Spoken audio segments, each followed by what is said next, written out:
So guys, tuturo ko sa inyo kung paano magkabit ng manual switch. Gagamit tayo ng power window switch para sa pintuan natin. So ito yung manual switch na may 5 pins. So kailangan talaga 5 pins para magamit natin siya sa central lock. Kapag may naka-install na kayong central lock at keyless entry, ang kailangan lang nating putulin dyan ay yung wire na blue at green sa module ng central lock. So ito yung blue at green sa central lock, ito yung kailangan nating putulin. At ito naman yung ito yung blue at green na papuntang motor actuators,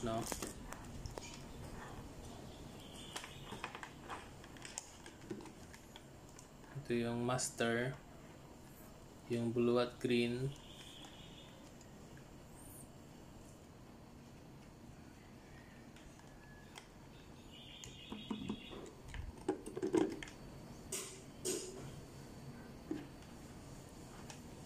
Tapos yung central lock, yung sa module na blue at green.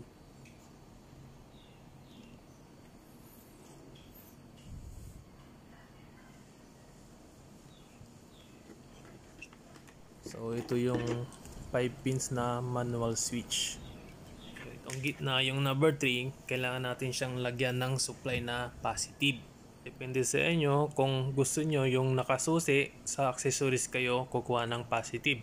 Kung gusto nyo naman kahit nakapatay yung susi, ay magagamit mo siya sa constant positive kayo, kukuha ng positive supply. So ito yung blue at green na galing sa module ng central lock. So yung doon sa schematic diagram natin, yung galing na wire sa module na central lock ay lalagay natin sa 2 at 4. So yung green ay ilalagay natin sa number 4.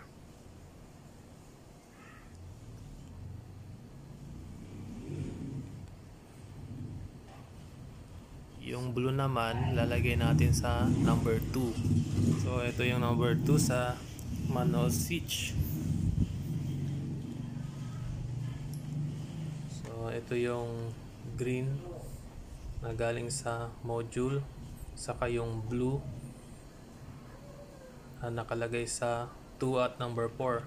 So ito naman yung wire na papuntang actuator, yung blue at green na magkakadikit yung apat na motors nya. So ang wala na lang yung number 5 saka number 1.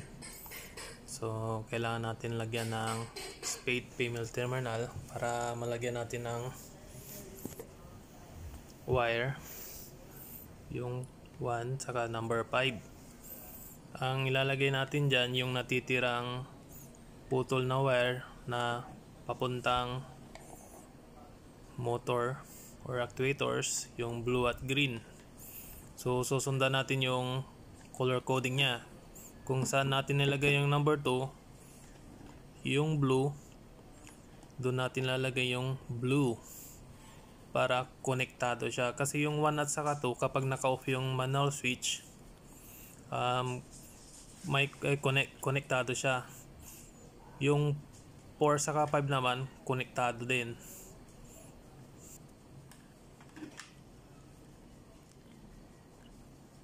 So ito yung green sa pipe na galing sa actuators, kukonect natin.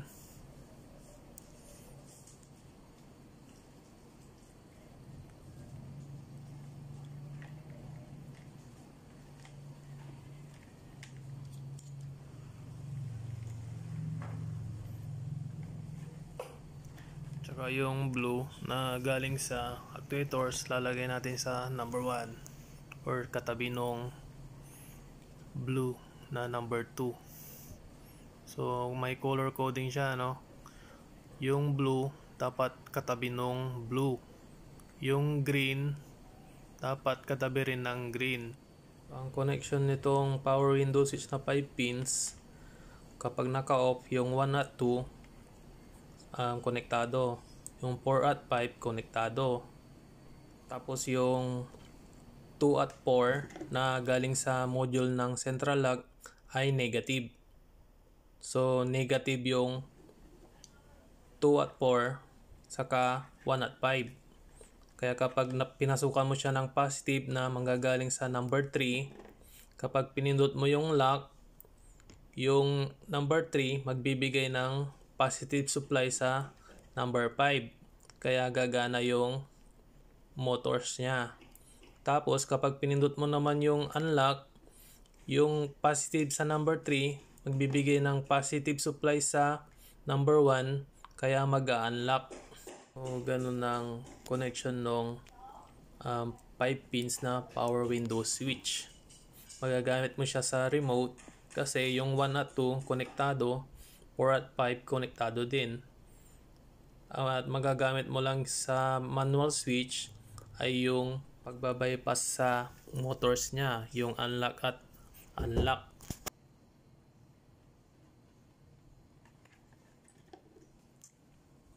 So ito yung central lock, yung trigger niya, yung brown at saka white. So ito yung ikakabit natin dun sa keyless entry na may kulay na white tsaka white na may lining na black.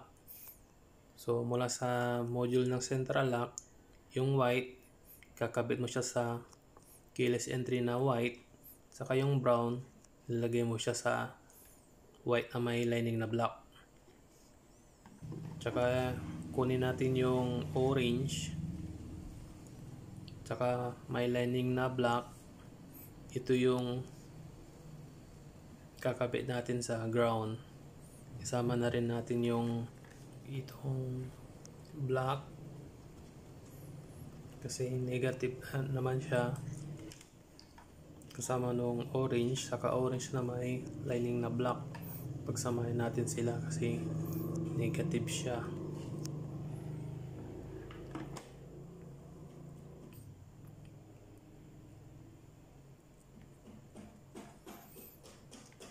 Tapos kunin natin yung black sa central lock. Isama na rin natin siya sa ating negative supply.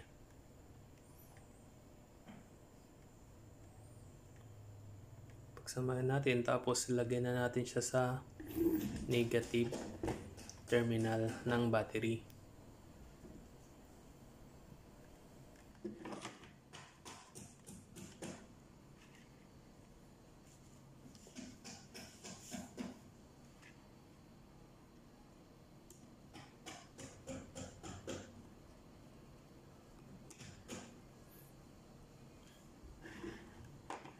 Tapos sunod natin hanapin yung positive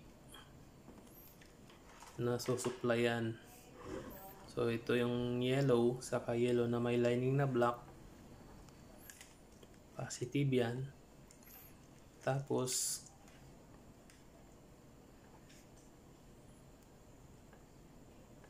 kunin na rin natin yung red na may fuse. Pagsamahin natin,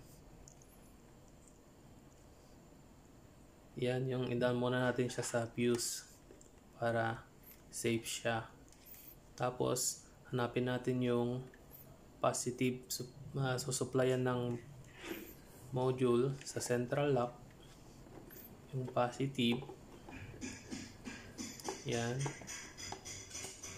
yung may fuse.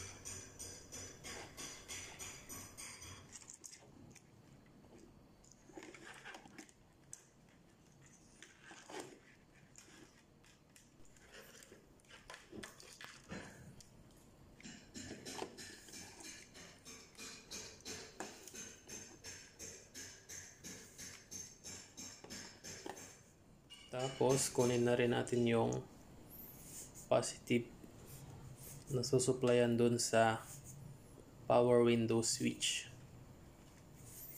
Pagsamahin na natin silang tatlo. Tapos lagyan na natin siya sa positive terminal ng battery. So yung power window switch na positive, nilagyan ko din siya ng fuse para safe din siya, no. So tatlong magkakaibang fuse, yung sa central lock, sa keyless entry, saka sa power window switch. Lahat sila naka-fuse.